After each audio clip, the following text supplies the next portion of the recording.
Muy buenas tardes a todos. Les saluda Tania Orbe Martínez, docente de periodismo de la Universidad San Francisco de Quito. Y esta tarde, del lunes 14 de diciembre de 2020, nos convocamos para el foro 15 del proyecto Desinformación en tiempos de COVID-19, diseño de estrategias de periodismo de investigación y verificación de datos en Ecuador. Este es el último foro que hacemos en el año y nos complace pues tener a los invitados que nos acompañan hoy y reflexionar precisamente sobre cómo nos cambió la vida el COVID en este 2020, ¿sí? En esta ocasión nos interesa abrir un diálogo alrededor de la evaluación de la pandemia del COVID-19 y sus efectos en nuestro país. Este es el tema del 15º foro virtual del proyecto colaborativo en el que participan las universidades San Francisco de Quito, IUTE, el diario El Universo y el portal digital Código Vidrio. Me acompaña como moderador en este último foro Arturo Torres, cofundador del portal Código Vidrio. Buenas tardes, Arturo. Buenas tardes, gracias Tania. Bueno, yo quisiera presentar a quienes nos van a acompañar en este foro. En primer lugar está Diana Calderón, que es decana de la Facultad de Ciencias de la Educación de la Universidad Católica, máster en Gerencia y Liderazgo Educativo por la Universidad Particular de Loja y psicóloga educativa e industrial por la misma Pontificia Universidad Católica. También está con nosotros Rodrigo Enríquez, epidemiólogo de la Universidad de las Américas, especialista en medicina familiar y experto en evaluación de tecnologías de la salud. También estará conversando, dialogando con nosotros Eduardo Lafebre, máster en gestión de recursos humanos y psicólogo industrial, además de especialista en gestión estratégica de talento y actual vicepresidente de recursos humanos de Produbanco.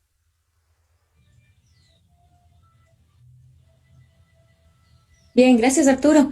Les agradecemos a nuestros invitados y vamos a propar los tres ejes que hemos definido como los primordiales para cerrar el año. El trabajo, la educación y la salud, ¿sí? Cada uno desde sus ámbitos. Gracias por aceptar nuestra invitación. Les pedimos a nuestros invitados que sean muy concretos en sus respuestas con un máximo de 2 a 3 minutos y además daremos espacio a las inquietudes del público que se ha conectado al Facebook Live desde la USFQ o se ha sumado a las retransmisiones de nuestros socios, Código Vidrio, El Universo y la Universidad UTE. Bien, podemos empezar con Eduardo Lafebre, alrededor del trabajo.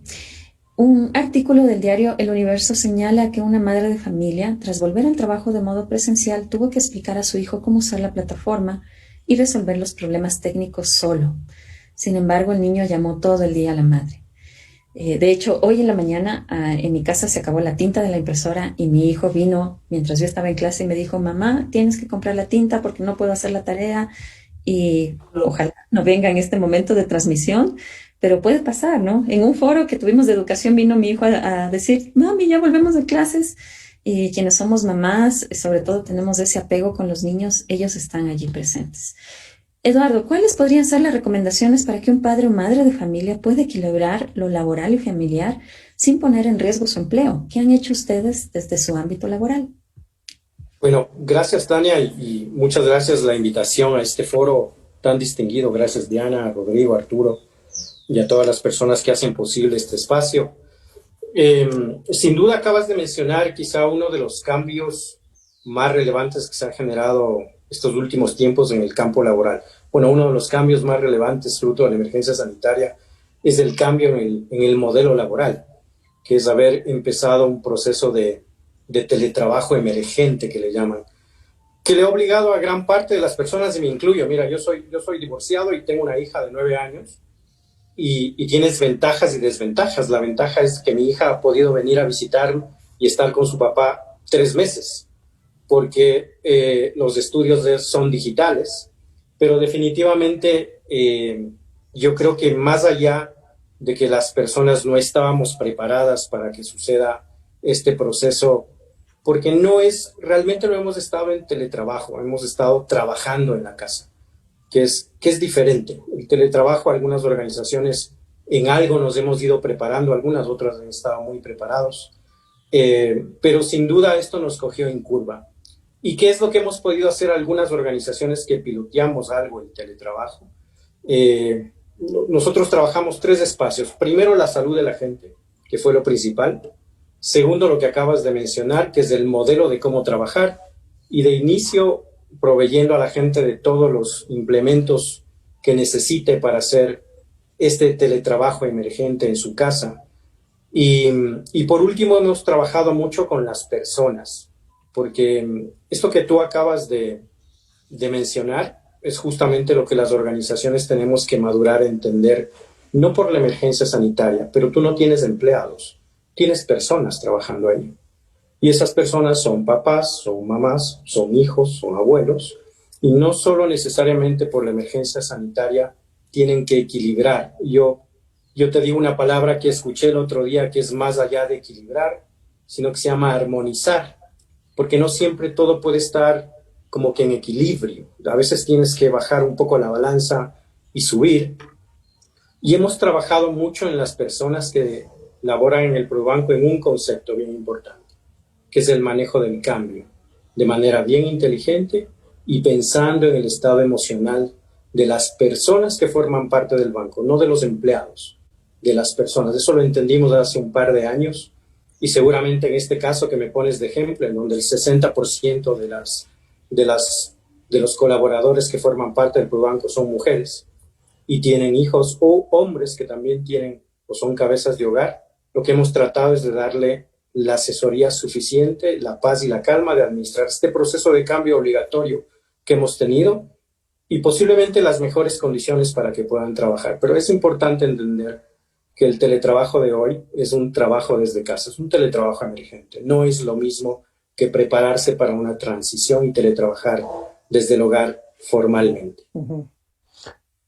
Yo quería profundizar un poco en el tema de esta transición acelerada que vivimos hacia estos empleos en la era digital, o sea, todo lo que tiene que ver con la automatización, la inteligencia artificial, los servicios bancarios, ¿cómo nos cambió? O sea, ¿cómo aceleró esta pandemia esa transición que vivíamos por lo tecnológico, Eduardo?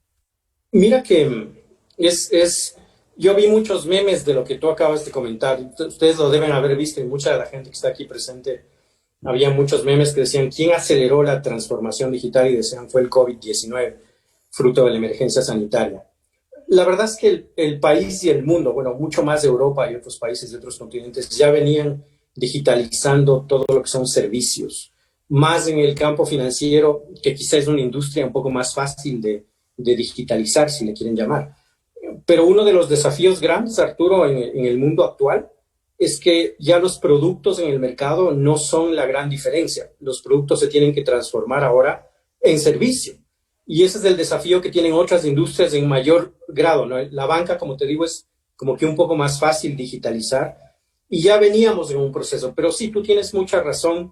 La emergencia sanitaria nos obligó a confinarnos. Por ejemplo, las instituciones financieras no pudimos cerrar las LANFOR. Ustedes saben que formamos parte de una rueda importante que es la economía del país y un porcentaje de gente tuvimos que seguir laborando presencialmente.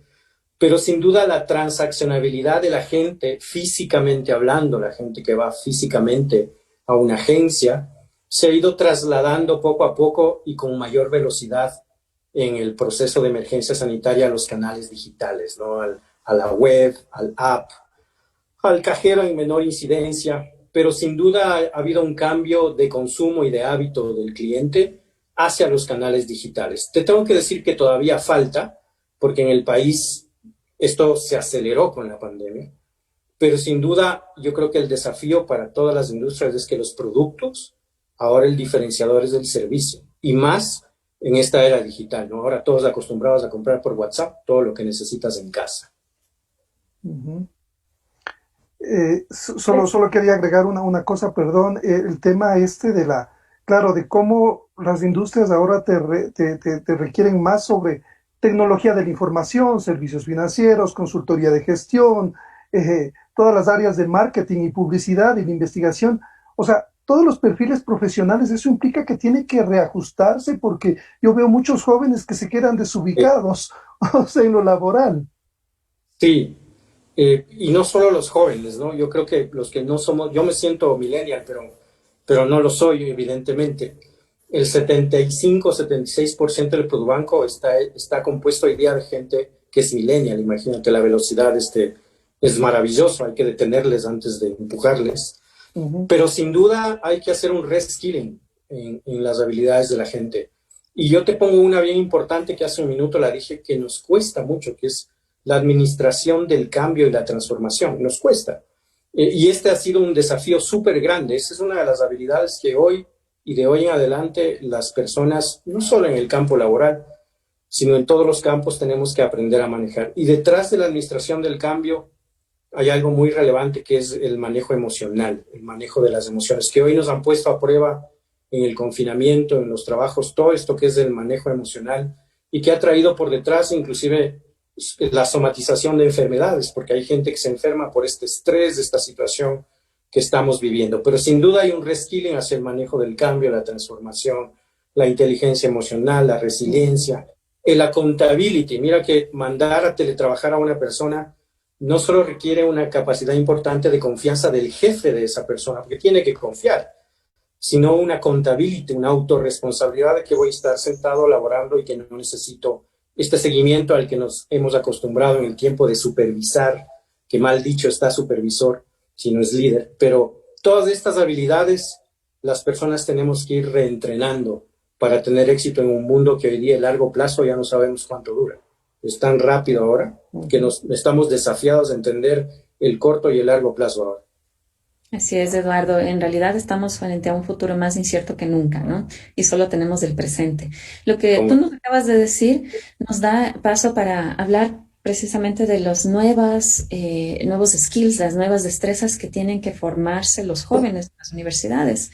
Y quiero preguntar con esto a Diana Calderón de la Universidad Católica, ¿cómo han adaptado ustedes los procesos educativos y cómo se preparan para el próximo año?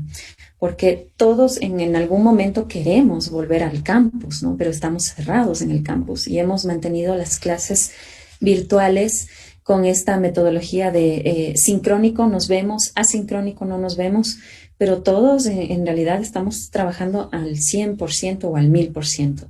Diana, ¿cómo se han adaptado en la Universidad Católica y cómo se preparan para el próximo año para mantener la educación universitaria activa?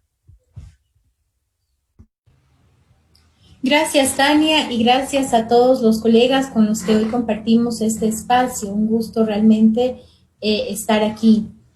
Definitivamente, Tania, lo que tú nos comentas, es una realidad que nos tocó asumir de un día para el otro, ¿no? Si hace 6 meses alguien nos decía que estaríamos dando clases virtuales antes de iniciar el confinamiento, es decir, unos 6 meses antes de marzo, probablemente diríamos que todos estaban locos, ¿no? Y fíjate, hoy la realidad nos ha puesto a prueba a todos los educadores, más aún a las universidades, ¿no? Que nos ha tocado pues salir con fuerza y sobre todo yo creo que ha sido una gran oportunidad para reinventarnos.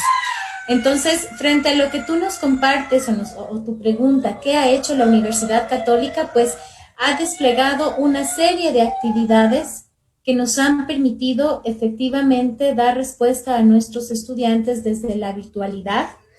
Y yo te diría realmente con unos resultados muy favorables porque definitivamente este cambio cualitativo nos ha permitido construir incluso nuevas formas de aproximarnos y acercarnos con nuestros estudiantes, ¿no? Es una manera distinta, pero realmente muy importante y muy significativa. Ha habido un despliegue tecnológico importantísimo en la PUSE, pero más allá de lo tecnológico, creo que quizás lo que nos ha caracterizado siempre y hoy con más fuerza es poder trascender al proceso en función de un horizonte común que es la educación de nuestros jóvenes. En ese sentido, creo que lo más importante que la PUSE o en donde hemos puesto el foco es precisamente en poder trabajar con mucha fuerza en la formación docente, poder brindar herramientas que les permitan a nuestros docentes acercarse de mejor forma a sus estudiantes y acercar ese conocimiento a los estudiantes. Ha sido un reto gigante porque la PUSE tiene en sí misma un modelo educativo basado en el contexto, en la práctica, en el quehacer a través de las funciones sustantivas de la universidad, la vinculación, la investigación. Sin embargo, me permitiría decirte que un reto grande ha sido muy grato realmente poder mirar los resultados, la satisfacción de nuestros docentes, de nuestros estudiantes frente a este cambio repentino que nos tocó asumir y que definitivamente ha impactado, yo diría, como una gran oportunidad en la educación de nuestra universidad y por supuesto del mundo, ¿no? Del mundo entero. Sí hemos tenido que lidiar con varias cuestiones como conectividad de nuestros estudiantes, como falta de recursos para poder acceder a la educación. Tú sabes, tenemos una diversidad importante, ¿no es cierto?, como universidad. Sin embargo, esto ha sido un reto grande que también se ha podido subsanar, ¿no? Mediante diversas acciones que se han dispuesto como universidad para poder llegar a todos con la misma calidad de la educación que desde la PUSE pues profesamos y trabajamos. Eso es, querida Tania. Ujú. Gracias, Diana. Bueno, hay en tu formación, que también tienes una formación psicológica, hemos notado, y creo que ya todos sentimos esos cambios a nivel psicológico, ¿no? El confinamiento o quienes ya empezamos a retomar ciertas actividades físicas. ¿Cuál es la evaluación que tú encuentras de este año a nivel psicológico, ¿no? La teleeducación, el teletrabajo, que no es tanto teletrabajo, sino trabajar desde casa, estudiar desde casa, mantenernos activos desde casa, con miedo al virus. ¿Cuáles son las afectaciones que tú identificas a nivel psicológico en los jóvenes, a nivel educativo, a nivel laboral? A ver, hay diversos estudios y también, si tú me permites, en la realidad ecuatoriana tenemos también diversas reacciones, ¿no? Que se han dado fruto del confinamiento, unas propias del confinamiento y otras derivadas de una crisis quizás que ya estaba latente en temas económicos en las familias ecuatorianas posiblemente, ¿no? Y que con esta crisis quizás se ha detonado con mayor fuerza cierta, o sea, se ha visto, ¿no? Diversas reacciones como depresión, ansiedad, crisis de ansiedad, ¿no? Mucha gente y muchos estudiantes o varios estudiantes a nivel nacional han requerido apoyo, ¿no? De hecho, hay varias acciones, despliegues que se han hecho desde diversos lugares. La PUSE, por ejemplo, abrió una línea de escucha desde la Facultad de Psicología, ¿no? De escucha activa, a través de la cual se daba contención, por ejemplo, y apoyo en situaciones que se podía hacerlo, ¿no? Y con unos resultados muy favorables. Pero realmente cuando nosotros pensamos en los estudiantes, en las familias incluso del país, yo voy a retomar un poco la invitación, ¿no? Que el Papa Francisco hace a través del Pacto Educativo Global. Yo creo que leer este pacto o sumarse a este pacto nos abre una posibilidad enorme en el campo educativo. Justamente en esta invitación que hace el Papa, él nos habla de la educación como una cuestión de amor y responsabilidad que se transmite de generación en generación. Y nos habla en esta invitación del Papa de la educación como un antídoto natural a la cultura individualista que a veces degenera, fíjate, un verdadero culto al yo, dice el Papa, y a la primacía de la indiferencia. A mí me encanta resaltar estas palabras porque definitivamente la educación tiene un alcance inimaginable. Yo a mis estudiantes les digo siempre, y no me dejarán mentir, los educadores tenemos en nuestras manos no solo un rol importantísimo para la sociedad, sino la posibilidad de transformar la vida de quienes pasan por nuestras aulas. Entonces, sí, tú me hablas de qué problemas se han podido ver, pues muchísimos. Yo como profesora, como decana, como investigadora también, puedo dar un sinfín de problemas que se pueden evidenciar en nuestros estudiantes o en los estudiantes en general, pero creo firmemente que necesitamos mirar como educadores más allá, no solo del problema, sino entender que lo que ha hecho esta pandemia es realmente aumentar o visibilizar una brecha social importante que tenemos en países como los nuestros, como algunos de Latinoamérica, y que es necesario que nosotros, siendo conscientes de ello, podamos crear las condiciones necesarias que faciliten un acceso a una educación de calidad, por supuesto, a nuestros niños, a nuestros jóvenes, pero además que nos permita incidir. Yo siempre pienso en la familia, abrazar desde la escuela, desde donde estamos, desde el proceso educativo a las familias, es fundamental.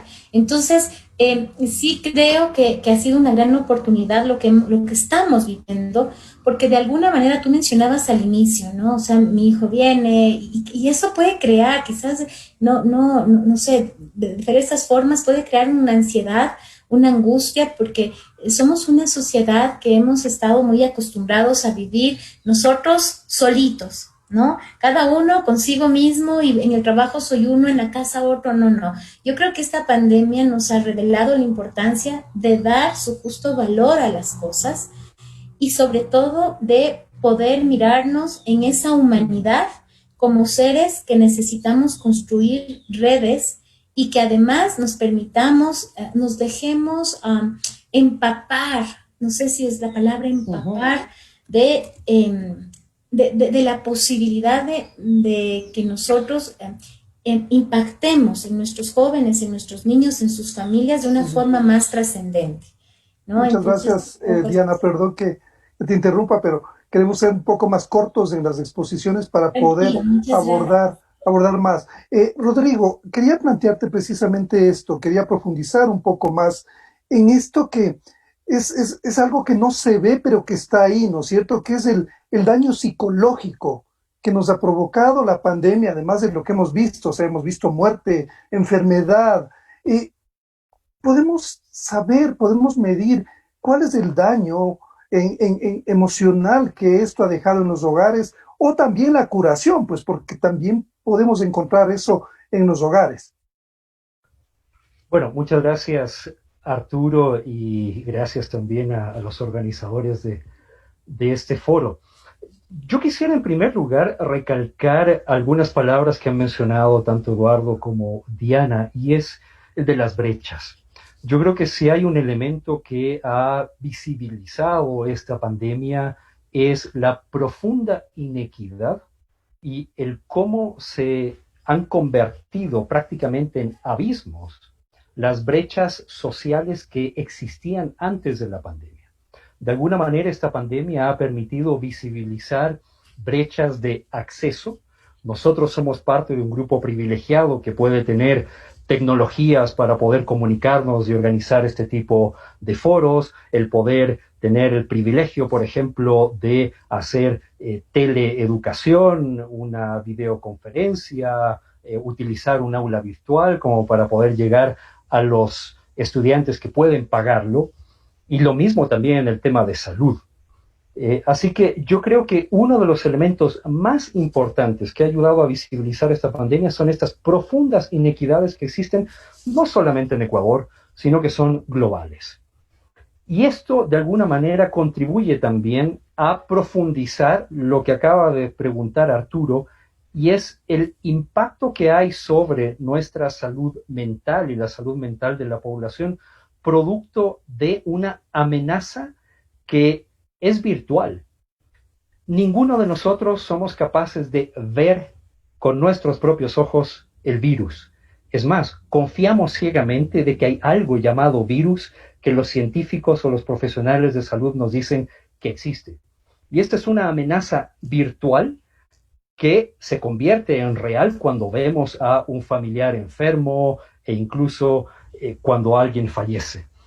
Si a esto le sumamos el resto de amenazas virtuales que hemos tenido durante esta pandemia, el miedo a perder nuestra fuente de trabajo y nuestro sustento diario, el no saber cómo tengo que adaptarme en este momento de manera emergente para poder equilibrar nuevamente mis actividades del día a día entre el trabajo, la casa, mis responsabilidades como educador o como estudiante. Yo creo que uno de los principales impactos que ha tenido esta pandemia sobre la salud mental de la población es generar una alta carga de ansiedad que de alguna manera contribuye también a generar respuestas de estrés ante unas amenazas virtuales y que muchas veces terminamos, como mencionaban tanto Eduardo como Diana, somatizando, porque no podemos identificar claramente ante qué nos estamos enfrentando, cuál es la amenaza ante la que nos estamos enfrentando. Y esto lo hemos visto, hay una gran cantidad de trastornos de ansiedad, ha habido una gran carga de trastornos depresivos, ha habido también una exacerbación de problemas como la violencia doméstica, la violencia intrafamiliar, producto de no poder adaptarnos a estos cambios que impuso la pandemia, por ejemplo, el tener que hacer ahora mis actividades confinado en mi domicilio cuando antes tenía la posibilidad de salir de casa. Imagínate lo que significa esto también para una familia de ingresos bajos, de quintil 1, quintil 2, que prácticamente viven en condiciones de hacinamiento y en donde la mayor parte de su actividad se desarrolla fuera de casa, el tener ahora que estar confinado con una enorme incertidumbre de no saber si vas a subsistir o no vas a subsistir y en un entorno en el cual prácticamente te sientes sin escapatoria. Yo creo que las estadísticas de alguna manera reflejan que ha habido un aumento de trastornos depresivos, ha habido un aumento de ansiedad, ha habido aumento de violencia doméstica, sobre todo violencia basada en género, que de alguna manera ayudan a revelar un iceberg que siempre estuvo ahí sumergido. Yo creo que de alguna manera eso es lo que ha permitido esta pandemia, el develar cosas que estaban ahí, latentes, sumergidas y que ahora se hacen evidentes. Uh-huh. Solo quería apuntar rápidamente, y la gran cantidad de personas solas, ¿no? O sea, que tienen que lidiar con estos problemas en soledad. Pienso en los adultos mayores, que están enfrentando esto de una manera, que tienen enfermedades y que no pueden ser trasladados a hospitales. Se viene Navidad, diciembre es un mes, o sea, es un mes. ¿Qué hacer? ¿Cómo podemos enfrentar esto? Y ahí yo quería agregar el revelar también el cómo se ha transformado o descompuesto, desde mi punto de vista, el tejido social. Muchos de nosotros tal vez vivimos en un departamento sin conocer siquiera al resto de vecinos que viven en el mismo edificio. ¿Cuántos de nosotros vivimos en una casa sin saber siquiera qué otras familias viven en nuestra propia cuadra? Y yo creo que ahí ha habido una enorme amenaza, pero también una oportunidad para volver a valorar la importancia de crear redes de apoyo comunitarias que pueden ser tan simples como conocerte entre vecinos y resolver problemas como, por ejemplo, que tengas un adulto mayor que vive solo, que no puede ir a hacer sus compras, pero que sus vecinos podrían ayudarle de alguna manera. Yo creo que esas son cosas que tenemos que volver a pensar. ¿Cómo generamos un nuevo entramado social que nos permita de alguna manera redefinir la convivencia en este tiempo de pandemia? Gracias, Rodrigo. Y retomamos el diálogo entonces ahora con Eduardo, porque todos hemos visto que quienes nos mantenemos en trabajo virtual o en trabajo desde el confinamiento, eso creció. Sí, entonces yo quisiera que Eduardo nos diga cuáles han sido las estrategias que han tomado desde un banco tan grande como Produbanco para mantener activa su comunidad, para controlar los problemas que ya identificamos, las crisis de ansiedad, de depresión, vivir en soledad, para mantener la responsabilidad y no trastocar los horarios de trabajo. Qué buena pregunta, Tania. La verdad, sabes, yo aprendí algo, que puntual no es solo llegar a tiempo, sino irse a tiempo también. A veces la puntualidad solo se considera cuando uno llega a tiempo. Y extrañamente nosotros, y creo, yo he conversado con algunos colegas míos, no solo de otros bancos y de otras industrias, cuando empezamos a teletrabajar emergentemente, la puntualidad en las reuniones se hizo muy evidente, ¿no? Todos sabemos que vivimos en una cultura donde la puntualidad no es la mayor destreza, aunque creo que ha venido mejorando, pero las reuniones empezaban súper puntualmente, pero apareció este segundo problema, que es el que acabas de mencionar, que no terminan, ¿no? Entonces llegan puntuales, pues la reunión no termina porque tienes otra.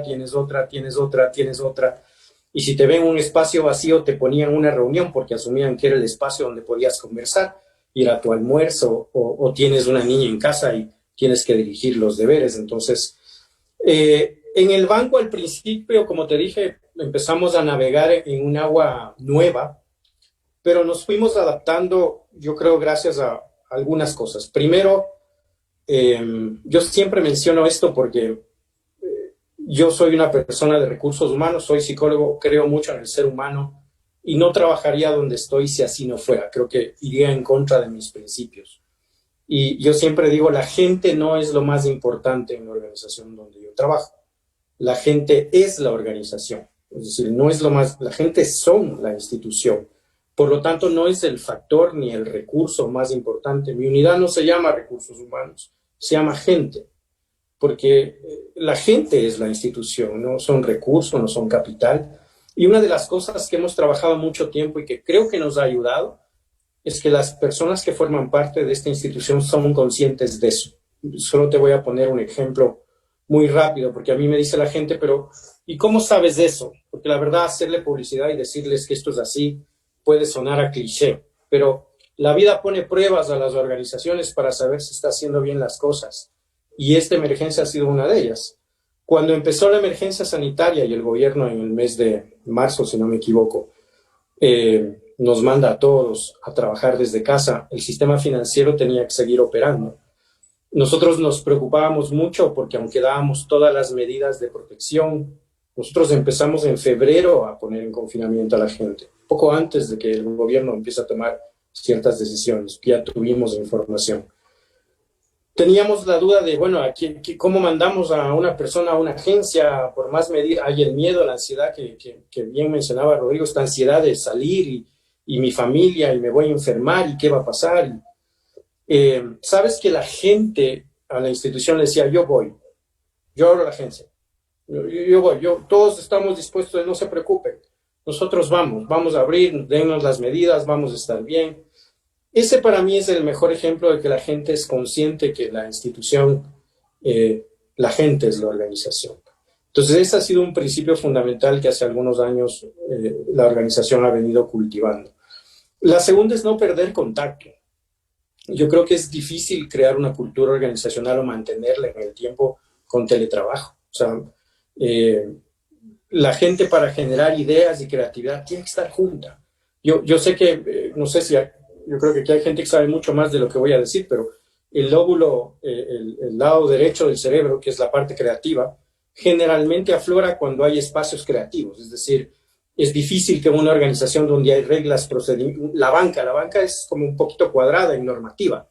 Entonces es difícil que se te ocurra ahí la fantástica idea. Entonces termina siendo que te estás duchando o estás paseando al perro o estás jugando a algún juego con tus hijos y te acuerdas de cómo solucionar el problema.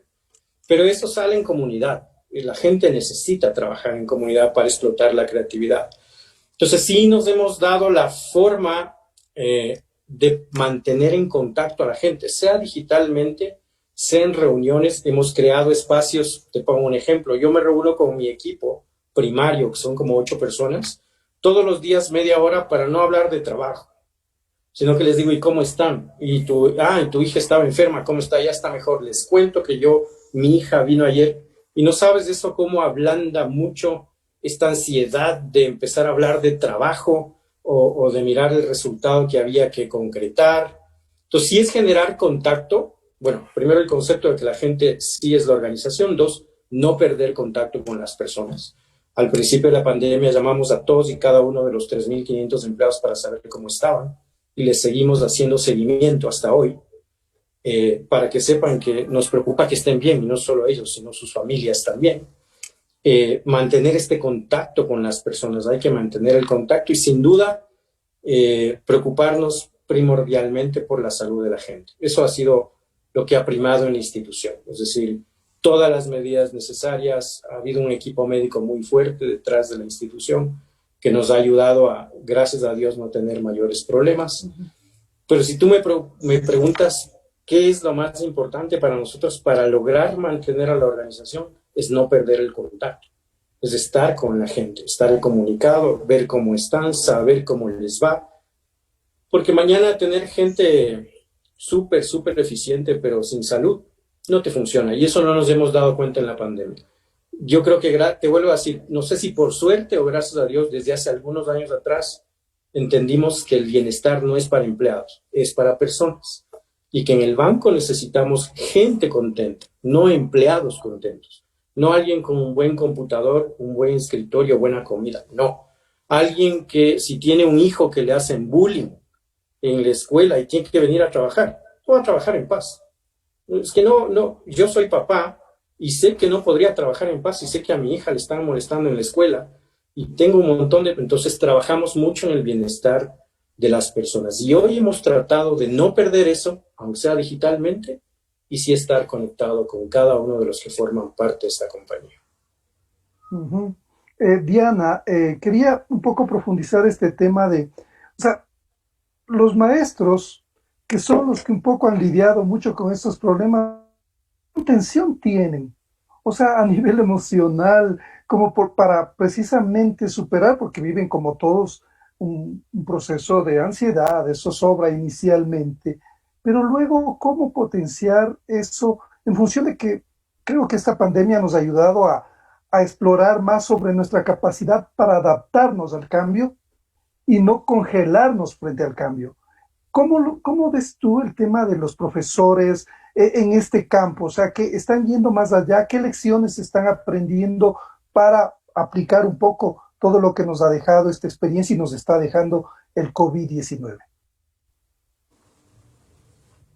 Bueno, los maestros, realmente yo debo decir, escuchaba a Eduardo muy atentamente y debo decir, me sentía muy identificada con lo que él ha compartido, porque definitivamente yo he visto en nuestros maestros un compromiso total, ¿no? Que deriva de su vocación de servicio, es una carrera vocacional, ¿no? La de nuestros maestros en la facultad y por supuesto de quienes estamos pues al frente de aulas, en general hablo, ¿no?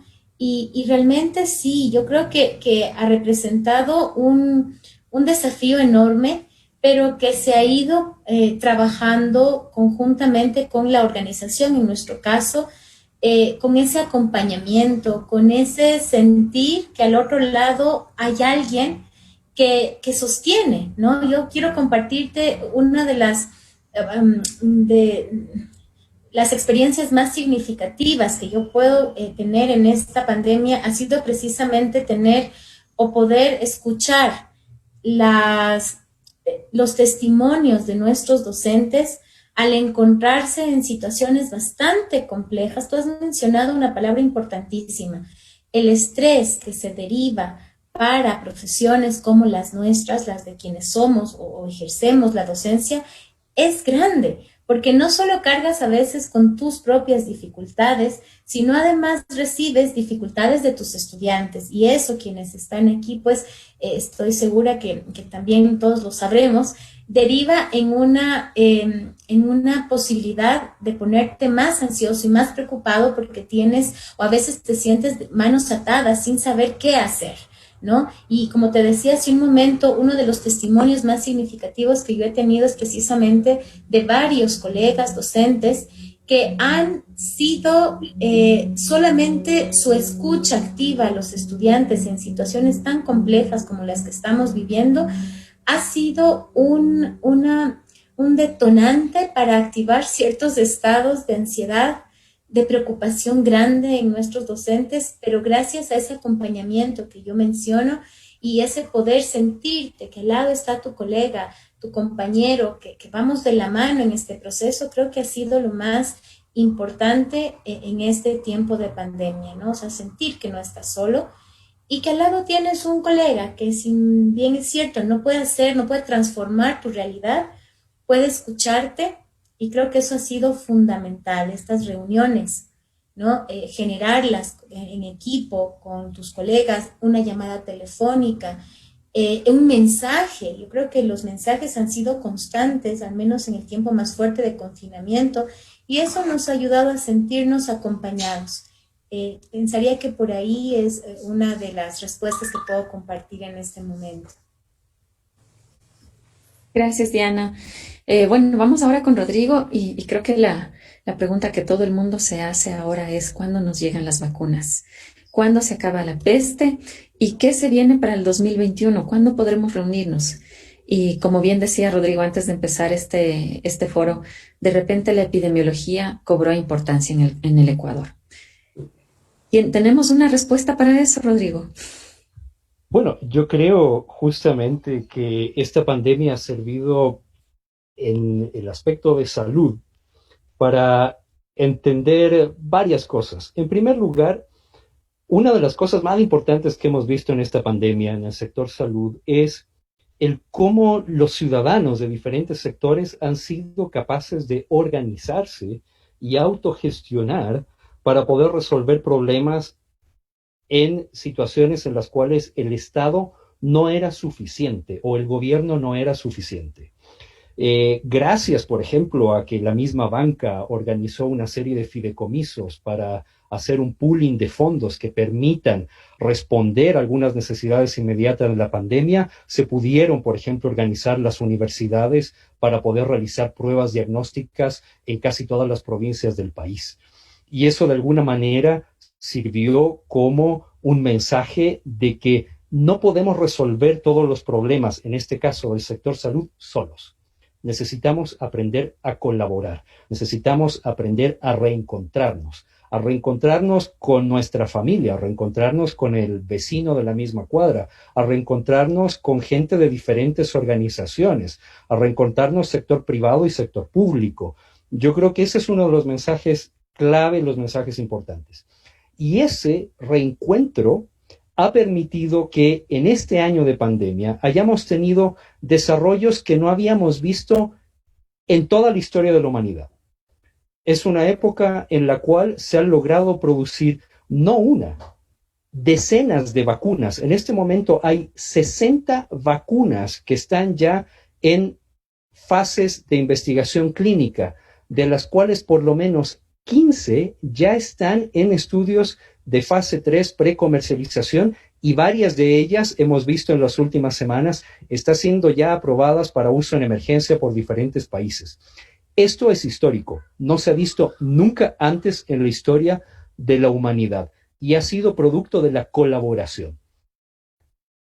Esa colaboración ha permitido, por ejemplo, que podamos el día de hoy estar planteando que posiblemente en el segundo trimestre del próximo año tengamos ya disponible alguna de estas vacunas en Ecuador. Es justamente esa colaboración y el desarrollo vertiginoso que hemos tenido en este año el que nos permite decir que probablemente si nos esforzamos durante al menos un año más en tratar de vacunar a la población, insistir en mensajes de prevención, insistir en el uso de otras medidas de salud pública, probablemente hacia el 2022 podríamos decir que este escenario es superado. Probablemente no es lo que muchos quieren escuchar. Muchos quisieran escuchar la noticia de que, mira, mañana llega la vacuna y a partir del próximo mes volvemos nuevamente a la vida normal. Lamentablemente no es así, pero el avance que hemos tenido nos va a permitir superar esto, diría yo, en el plazo de más o menos un año. La otra cosa importante es el hecho de que tenemos que entender también que temas como la educación, temas como la salud, no son cosas que tienen que llegarnos desde arriba o desde afuera. Tenemos que entender que todos somos actores de nuestra vida.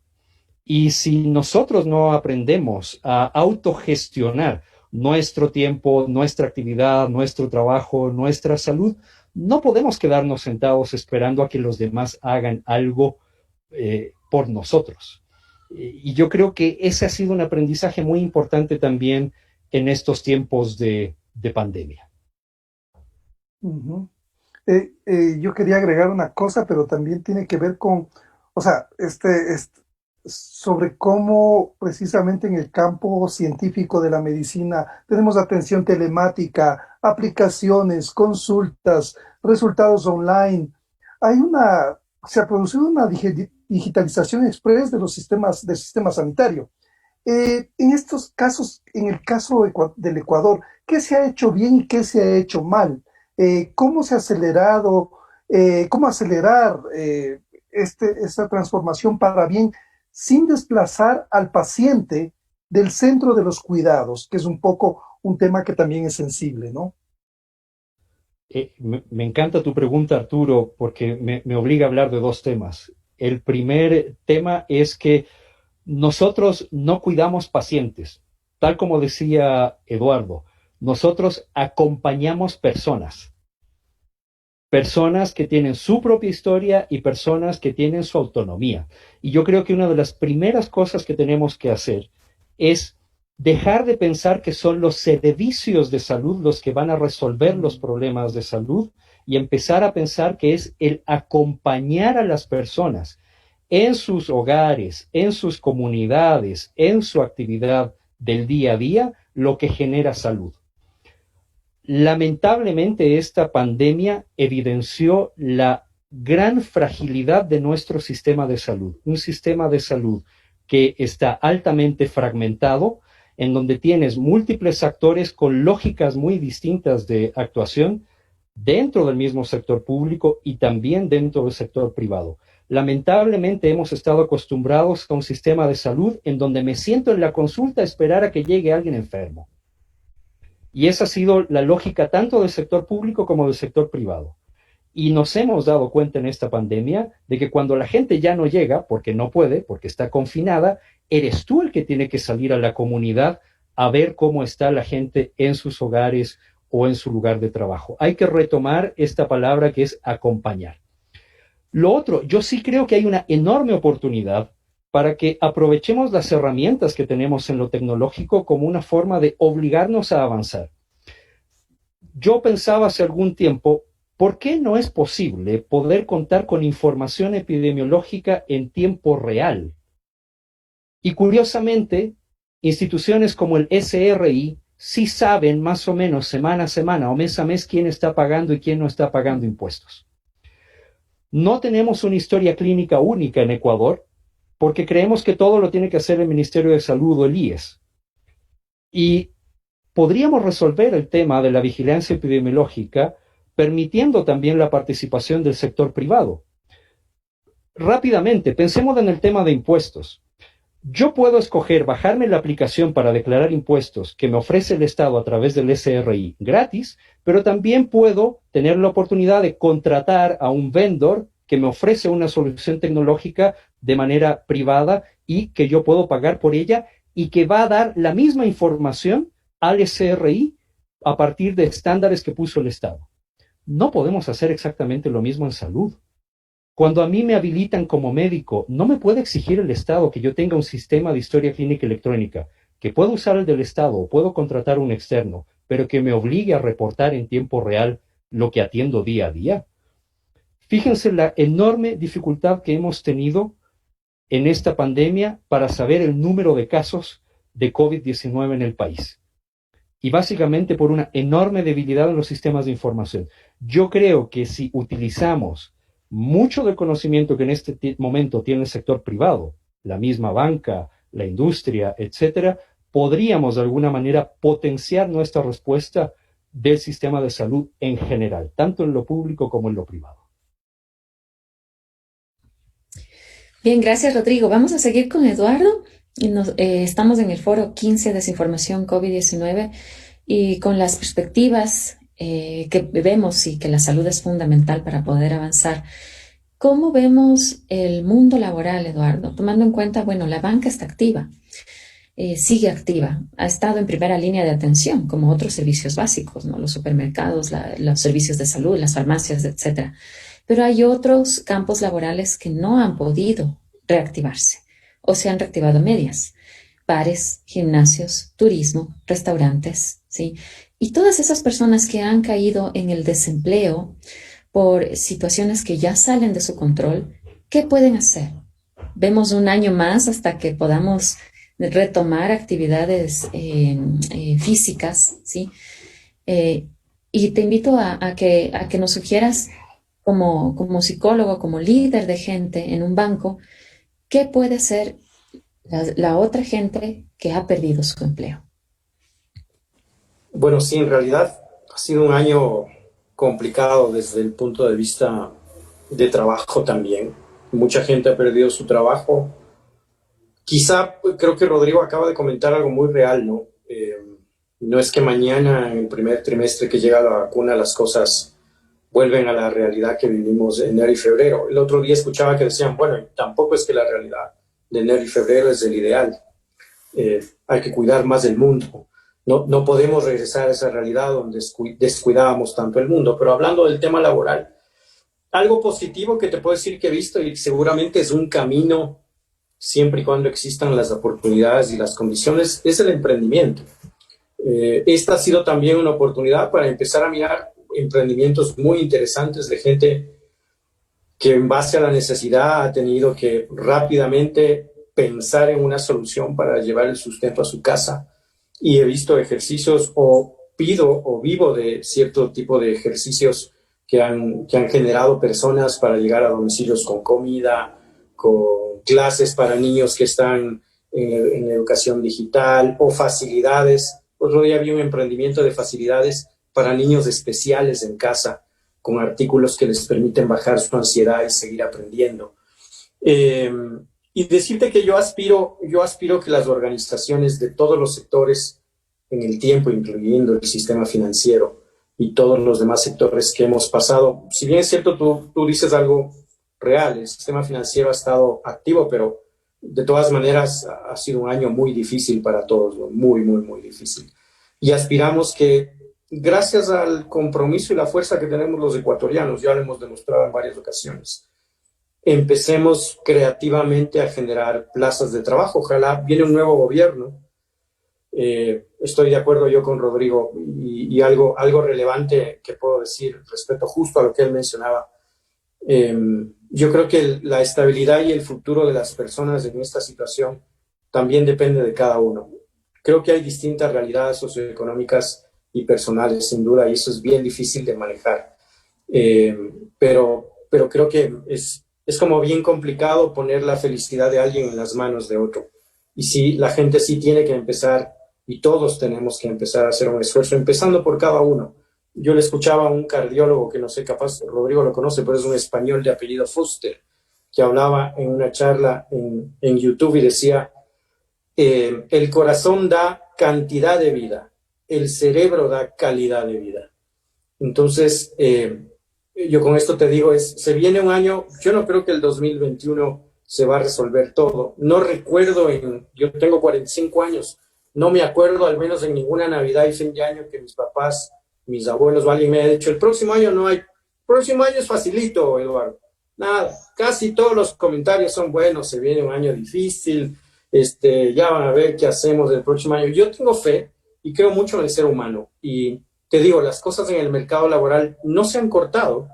Te tengo que ser honesto, LinkedIn y las búsquedas de personas en las organizaciones se han estado moviendo. Te soy muy franco, yo no creo que se paró el mercado laboral, no se paró, sí disminuyó, pero los emprendimientos han habido muchos. ¿Qué yo puedo recomendarle a la gente? Yo quisiera que en estos espacios la gente se cuide personalmente, porque es cuestión de tiempo buscar una oportunidad y el que la busca la encuentra. Yo creo que ahí hay un ejercicio personal también que hacer y también que el sector empresarial tome las mejores decisiones creativas como el nuevo gobierno para generar más plazas de trabajo. Pero mientras eso suceda, tengamos la calma, tratemos de manejar la ansiedad y las situaciones personales. Rodrigo dijo algo muy cierto. Creo que la mayoría de los que estamos en este foro o escuchando tenemos el lujo. Ahora el lujo es esto, es estar en casa teletrabajando y tus hijos teleestudiando. Eso es un lujo, porque no todo el mundo ha tenido su oportunidad. Y creo que son esas personas las que necesitan que los que sí podemos, empujemos la sociedad. Tratemos de tener un 2021 más productivo. Entonces sí le recomendaría a la gente que no pierda la esperanza. El mercado laboral no se ha roto, no se ha detenido.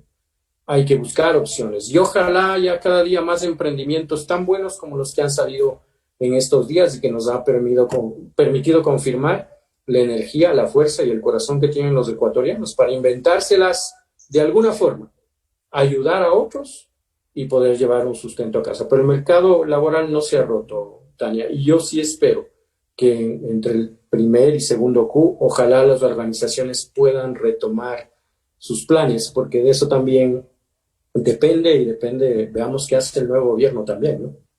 Ujú. Eh, ya, ya que estamos abordando, estamos, ya estamos a pocos días de terminar el año. ¿Cómo vamos a superar lo vivido este 2020?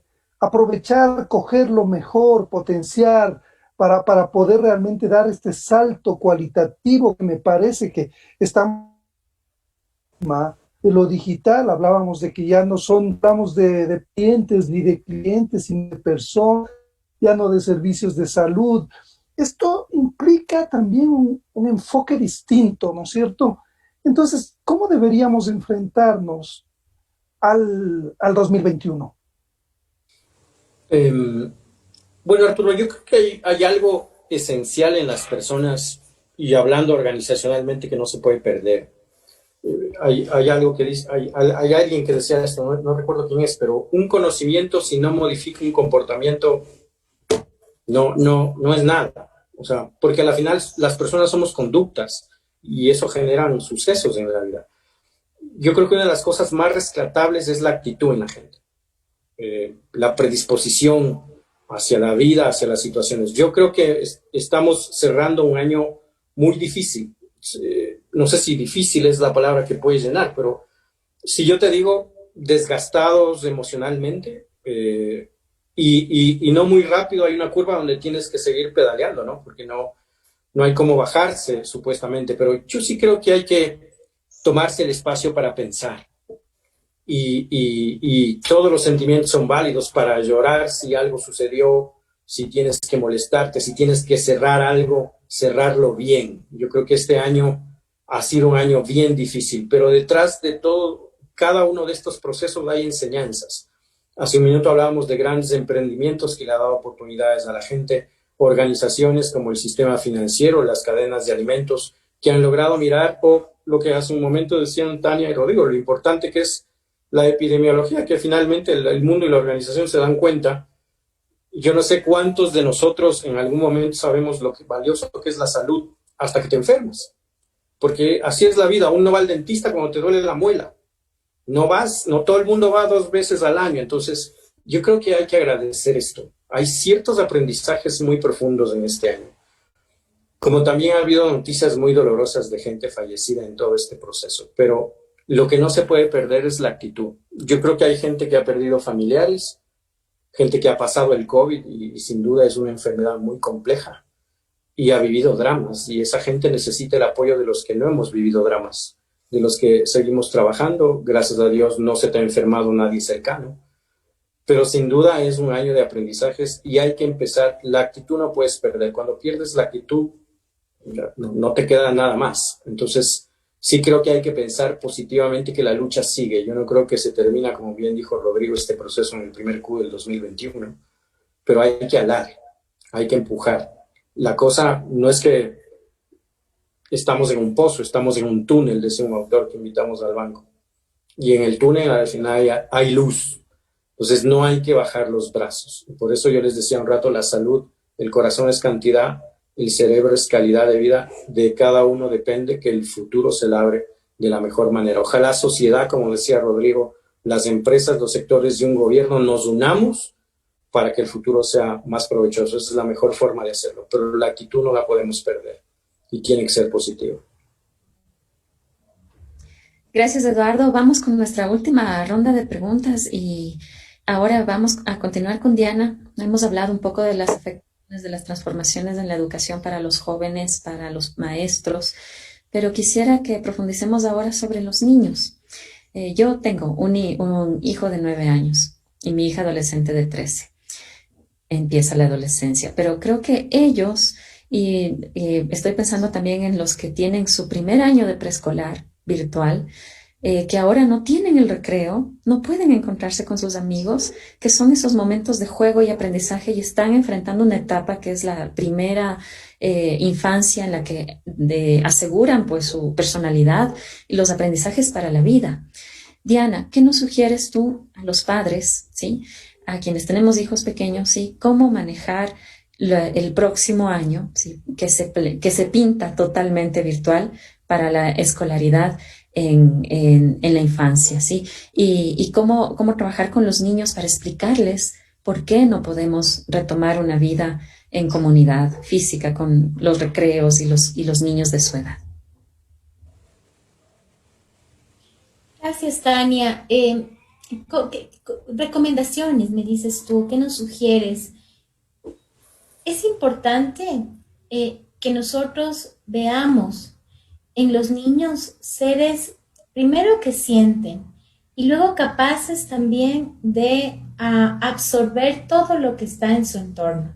Entonces, la primera sugerencia que yo podría dar y compartir en este espacio es pensar definitivamente en un niño que necesita ser abrazado por su familia, ser cuidado. Y para que eso sea posible es necesario que los adultos estén cuidados y estén bien. ¿A qué voy con eso? Si bien es cierto, los padres damos todo por nuestros hijos, necesitamos estar bien para poder transmitir ese bienestar a los pequeños. En ese sentido es cuidar de nosotros, darnos un espacio para compartir con los pequeños, entender que no podemos controlarlo todo. Estábamos acostumbrados a que nuestros hijos iban a la escuela, nosotros en lo que hemos mencionado, ¿no es cierto? Nosotros en nuestro trabajo, y todo se desarrollaba con normalidad y un poco la escuela hacía su parte y nosotros nuestra parte los fines de semana, posiblemente, o en la tarde-noche. Hoy que nuestros hijos están en casa, es el momento realmente de reencontrarnos y de mirarnos con nuestros hijos al interior de la familia como con esa humanidad que nos caracteriza como padres. Y en ese sentido tenemos que estar y tener muy presente que por más que pensemos que todo va bien, necesitaremos un espacio para repensarnos, mirar qué familia queremos, cómo queremos que nuestros hijos estén y en función de eso ir construyendo espacios y destinar espacios que a ellos les brinde tranquilidad. Acordémonos que los niños tienen el cerebro sumamente flexible y adaptable a las circunstancias, todos en realidad, ¿no? Pero los niños por su nivel de plasticidad cerebral son muy capaces de adaptarse fácilmente. Entonces, su bienestar va a depender definitivamente de nosotros, de nuestro bienestar por un lado, y por otro lado de idearnos, ser creativos en qué cosas ellos pueden compartir con nosotros y darnos ese tiempo. Es importantísimo, Tania, que destinemos un tiempo del día, sea un cuento corto, sea una película, sea compartir sus tareas para estar con nuestros hijos, para estar con los pequeños. Ellos de verdad necesitan, como todos nosotros lo hemos mencionado aquí, ¿no? Necesitamos sentirnos acompañados, que nuestros trabajadores, que nuestros docentes estén acompañados, pues los niños necesitan también sentirse acompañados. Entonces, eso va a minimizar muchísimo el impacto de lo que tú has comentado. Y por otro lado, también podemos idear un espacio para que con la debida supervisión de papá, de mamá, puedas también hacer encuentros con sus compañeritos de la escuela, con su mejor amigo, de manera que ellos también sientan que a ellos también les llega su momento, ¿no? De estar con su mejor amigo y, insisto, siempre bajo la supervisión de un adulto por todos los temas que ya conocemos en temas de hackers que se meten en nuestras reuniones de Zoom, ¿no es cierto? Siempre con ellos, pero que puedan también sentir esa tranquilidad de me reuní a ver una película, yo veo, ¿no? En mis hijas, qué bien les hace estar con una mejor amiga y ver una película, y la una le comparte a la otra. Eso es bueno, ¿no? Pero no descuidar sobre lo más importante que no es de ahora, de pandemia, sino de siempre. El que el adulto esté bien psicológicamente, físicamente, para poder acompañar a nuestros niños, que ellos se sientan verdaderamente acompañados, ten la certeza que va a minimizar cualquier impacto fuerte y profundo de esta época y de este tiempo que estamos viviendo en pandemia. Gracias, Diana. Bueno, estamos ya en la última ronda de preguntas, pero Eduardo tiene que despedirse ya. Gracias, Eduardo, por acompañarnos. Gracias, Tania, y perdónenme que tenga que salir, tenía ya algo programado, pero muchas gracias por el espacio y un lujo haber compartido con ustedes. Gracias, Rodrigo, Diana, Arturo, Tania, muy amables y un gusto haber estado aquí. Un gusto también. Y aprovecho, Chao. Diana, para hacerte una pregunta que nos plantea Pamela Cruz, docente de periodismo de la Universidad UTE, socia de este proyecto. Ella dice, en esas brechas sociales se habló en agosto del abandono de más de 17.000 estudiantes en el régimen Sierra y 5.600 alumnos en la costa, hasta agosto de 2020. Desde el plano educativo, ¿cuáles son los retos para el sistema educativo en general y cuáles deberían ser las alianzas de la academia con otros sectores para afrontar el 2021?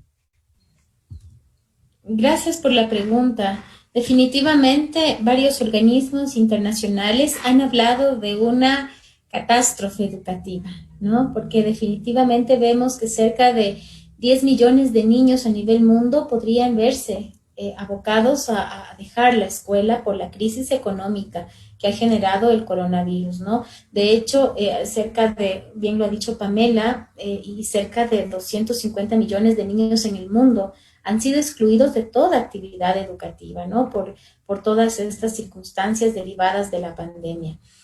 Entonces, definitivamente la academia, en función de estas fuertes cifras, con más razón, porque ha sido siempre su quehacer, nosotros creamos y hacemos conocimiento o descubrimos, vamos en busca de la verdad, pero el fin último quizás debe ser impactar también en esa sociedad a partir de los hallazgos que vamos teniendo desde la academia, ¿no es cierto? La idea no es quedarnos con la vacuna, ¿no es cierto?, del coronavirus, sino que sirva para la comunidad, para la sociedad. Lo mismo pasa en educación.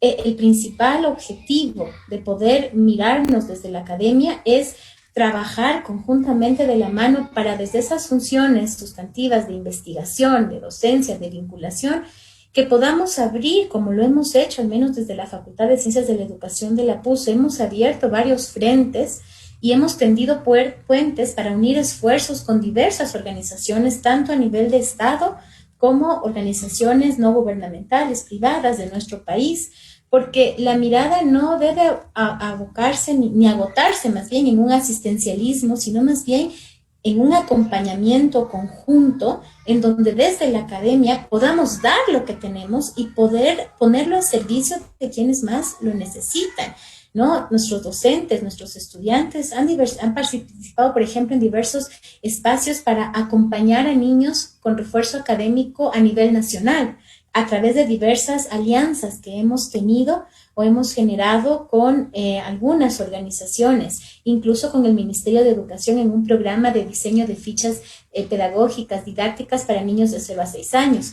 Cosas así que nos tocará reinventarnos y, como bien lo ha mencionado la persona que hizo la pregunta, hacer alianzas estratégicas que nos permitan llegar a la mayor cantidad de niños para evitar deserción escolar y porque sabemos la importancia de la educación para que la sociedad pueda seguir adelante. Yo quisiera, si me permites, Tania, mencionar algo que a mí me llena mucho, y es que en esta pandemia, a pesar de todo lo que estamos viviendo y de los problemas que se han derivado de ella, yo veo con mucha esperanza el futuro.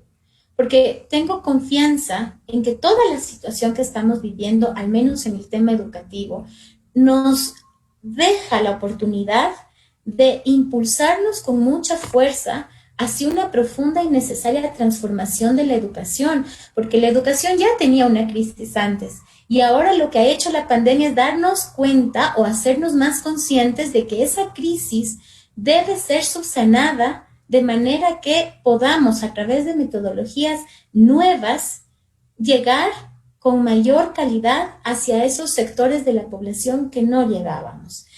Albert Einstein decía una frase que a mí me gusta mucho y es respecto al poder de la voluntad. Él decía, hay una fuerza motriz más poderosa que el vapor, la electricidad y la energía atómica. Y él decía, es la voluntad. Yo confío en ello. Creo que con voluntad nosotros vamos a construir la historia que decidamos construir. Y el papel de la academia allí, en conjunto con las diversas organizaciones del Estado y fuera de ella, va a ser fundamental para que toda esta situación nos permita volcarnos hacia una verdadera transformación de la educación y a partir de ello también, por supuesto, de nuestra sociedad. Ujú. Quería solamente, bueno, yo no sé si tú compartes este optimismo, esta confianza que nos deja Diana de lo que se viene el próximo año. Creo que también ha sido una experiencia muy fuerte de resiliencia, ¿no es cierto? Para todos poder probarnos en resiliencia. Eh, Se ve, o sea, podemos estar positivos frente a lo que han mencionado. Hay inequidades, hay una brecha muy grande que se ha evidenciado y se ha puesto de manifiesto en esta. Positivos podemos ser para el próximo en función de que van a venir otras pandemias seguramente. O sea, los problemas van a estar llegando, pero ¿cómo nos ven 2022 frente a estos? Bueno, yo creo que algo clave aquí es ver esta pandemia en primer lugar como una crisis. Para mí como médico familiar, las crisis son riesgo, pero también son oportunidades. Y son justamente oportunidades para aprender de justamente las situaciones difíciles que nos impone la crisis. Así que yo creo que esta pandemia es una enorme oportunidad para que en el sector educativo aprendamos a bajarnos de la rueda de hámster.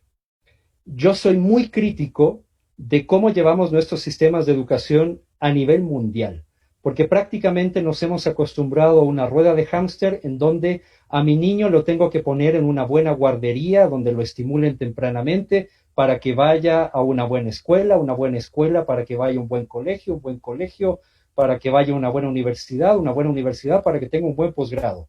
¿Y en qué momento aprende a ser buena persona? Yo creo que sí tenemos que criticarnos un poco un sistema educativo que a veces entrega cartones en lugar de formar personas. Y esta pandemia de alguna manera tiene que hacernos repensar qué estamos formando. ¿Estamos entregando títulos? ¿Estamos haciendo que la gente cumpla un currículum girando en la ruedita de hámster para decirle que aprobó un año, asumiendo que eso es sinónimo de aprender? ¿O realmente estamos formando personas que colaboran entre sí, que son resilientes, que son capaces de adaptarse a situaciones cambiantes? El segundo mensaje clave para mí es entender que en este momento la humanidad está en duelo. Y la única forma de superar un duelo, entendiendo duelo como la pérdida de algo que queremos, ya sea la pérdida de un familiar, la pérdida del trabajo, la pérdida del estatus que teníamos en el día a día, etcétera. El duelo, la única forma de superarlo es vivirlo, contarlo, narrarlo, reflexionarlo, llorarlo. Y este es un momento para que la humanidad viva el duelo de haber perdido una situación de comodidad de los años pasados. Y eso tiene que enfrentarnos a la necesidad de repensar todos nuestras vidas. También en el tema de salud. Yo creo que también esta pandemia, para terminar, ha servido para poder separar aquello suntuoso y prescindible de aquellas cosas que realmente nos damos cuenta que son imprescindibles. El poder estar junto a nuestros seres queridos, el poder subsistir, el ser capaces de vivir con menos. Yo creo que también ahí hay un aprendizaje que tenemos que valorar. Y para mí esto es una enorme oportunidad que la humanidad tiene que aprovechar.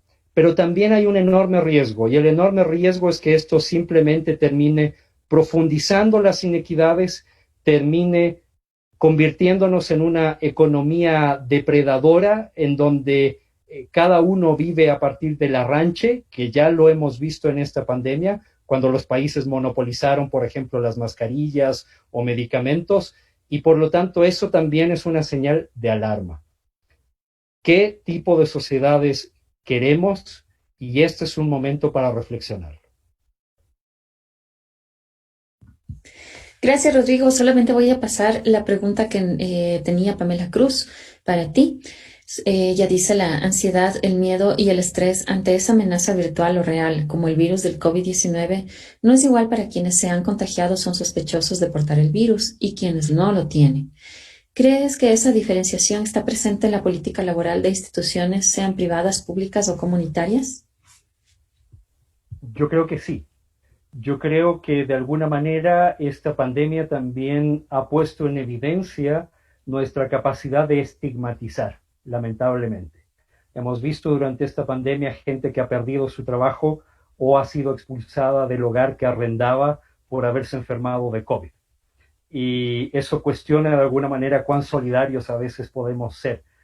Por lo tanto, debemos poner sobre la mesa también la discusión del estigma, porque buena parte de la ansiedad que ha generado el COVID en todos nosotros, en parte tiene mucho que ver con el estigma asociado a el enfermar, el estigma asociado a haber vivido esta condición o esta enfermedad. Y lamentablemente el estigma puede ser la puerta a la discriminación. Entonces, necesitamos nuevamente repensar sociedades más solidarias, que sean incluyentes y no estigmatizantes, y ver qué puntos tenemos en común para trabajar y colaborar en lugar de ver en qué cosas somos diferentes para estigmatizar y discriminar. Gracias, Rodrigo. Gracias, Diana. Estamos por cerrar. No sé si Arturo tienes una pregunta más. Si no, quiero proceder con las conclusiones y también hacer una evaluación de todos los foros que hicimos en el año. Ok. Bien, entonces agradecemos la presencia en el foro 15 de nuestros invitados, Eduardo Lafebre, que ya se tuvo que despedir, de Recursos Humanos de Produbanco, de la sección Gente, de Rodrigo Enríquez, epidemiólogo de la Universidad de las Américas, y de Diana Calderón, decana de Educación de la Universidad Católica. Simplemente quiero cerrar este año, si están viendo mi pantalla, es completo, con una evaluación de este proyecto, ¿sí? Desinformación COVID-19, liderado por la Universidad San Francisco de Quito, con la Universidad UTE, el portal Código Vidrio y el diario El Universo. Empezamos nosotros el proyecto en mayo y de junio a diciembre hemos realizado 14 foros de manera quincenal. Estos son todos los foros que hemos hecho. Los foros están guardados en las transmisiones de Facebook Live, en el canal de YouTube de Periodismo SFQ, con diferentes temas asociados a la pandemia que vivimos en la actualidad. Finalmente, les quiero contar que como parte del proyecto creamos un observatorio interuniversitario de medios ecuatorianos, oime.com.es. Desde el OIME hemos realizado 12 capacitaciones, 11 entrevistas, 7 publicaciones en medios y 3 artículos científicos, y seguiremos trabajando. Desde Código Vidrio se han realizado 3 entrevistas en distintos medios. Arturo Torres, su cofundador y quien nos acompaña como moderador en este foro, ha recibido invitaciones a 6 foros. En el portal de Código Vidrio se han hecho 19 publicaciones, videos y podcasts en relación a desinformación. Desde el diario El Universo se han realizado 30 publicaciones basadas en análisis de datos, un taller y 4 participaciones en foros y entrevistas por parte de Paul Menamena, que es el principal socio ejecutor del proyecto. Pues dejo de compartir ahora mi pantalla y solamente pues les quiero agradecer a todos por seguir estos foros. Sé que ahora estamos saturados de actividades virtuales, de reuniones Zoom, que ya no nos acordamos ni cuál ni es el enlace, a qué hora es. Así que queda ese archivo y generalmente lo que hacemos, o al menos hago yo, empiezo a escuchar las sesiones a las que no pude asistir en diferido, ¿sí? Mientras estoy trabajando en otra cosa, pero aprendo mucho, y una de las ventajas de la virtualidad es que podemos tener esa conexión con el mundo, saber qué están haciendo en otros países, qué están haciendo en otras organizaciones para adaptarse y sobrevivir en pandemia. Todos creo que somos privilegiados aquí y somos unos sobrevivientes. Gracias a todos por su presencia, por su conexión. Arturo, te despides. Me despido yo desde ya. Sí, nada más agradecerles por por compartir con nosotros su conocimiento, su experiencia y sobre todo su compromiso con un tema tan importante que nos ha cambiado a todos la vida y que sobre todo nos deja lecciones para enfrentar lo que se viene con más fortaleza y mucho más ganas de seguir adelante. Gracias y buenas tardes. Buenas tardes a todos. Adiós.